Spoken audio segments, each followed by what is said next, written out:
மீண்டும் தெருநாய் விஷயத்தை கையில் எடுக்கிறோம். ஏன்னா எலெக்ஷன்லாம் முடிஞ்சிச்சு தமிழ்நாட்டுல. தெருநாய்கள் தெருவில் இருக்கலாமா? இருக்கக்கூடாது. நாய் என்பது செல்லப்பிராணி, வீட்டில் வளர்க்கப்பட வேண்டியவை. அவை ரொம்ப பாசமாகவும் அன்பாகவும் நம்முடன் நடந்து கொள்ளும்.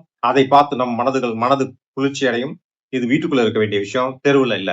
அந்த நாய்களை தெருவுல விட்டீங்கன்னா அதுக்கு சோறு கிடையாது, தண்ணி கிடையாது. மழை, வெயில், புயல், சுனாமி போன்ற நேரங்களில், வெள்ளம் போன்ற நேரங்களில் போறதுக்கு இடம் கிடையாது. டெய்லி வண்டியில அடிபடும், கை கால்லாம் உடையும், கண்ணு கூட போயிடும். அதுவும் மட்டும் இல்லாம சுத்தமா சாப்பிடுறதுக்கு எதுவுமே கிடையாது அதுக்கு. குப்பை தொட்டியை தோண்ட வேண்டியிருக்கும். இல்ல பாதி நேரம் போயிட்டு சாக்கடையில தண்ணி குடிக்க வேண்டியிருக்கும்.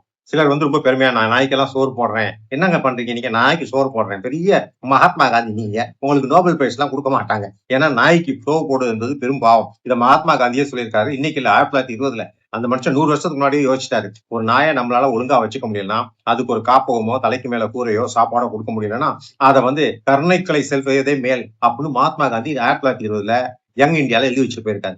இதெல்லாம் அந்த மரமண்டைகளுக்கு புரியாது. சோறு போடுறது ஏதோ பெரிய கருணை உள்ளம் நினைக்குது. இல்ல, இதுக்கு வந்து நாய்களின் ஜனத்தொகையை பெருக்கி விட்டு அவைகளின் அவதியை இன்னும் அதிகரித்துக் கொண்டிருக்க அதிகரித்து விடுகிறார்கள். இதுதான் உண்மை. இதை வந்து எல்லாரும் புரிஞ்சுக்கணும். தெருவில் இருக்க நாய்க்கு நீ சோறு போடக்கூடாது.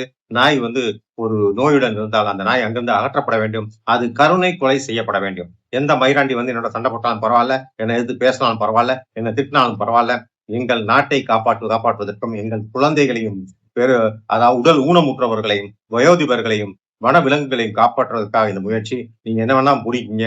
நாய்களை கருணை கொலை செய்வதுதான் மேல். நன்றி, வணக்கம்.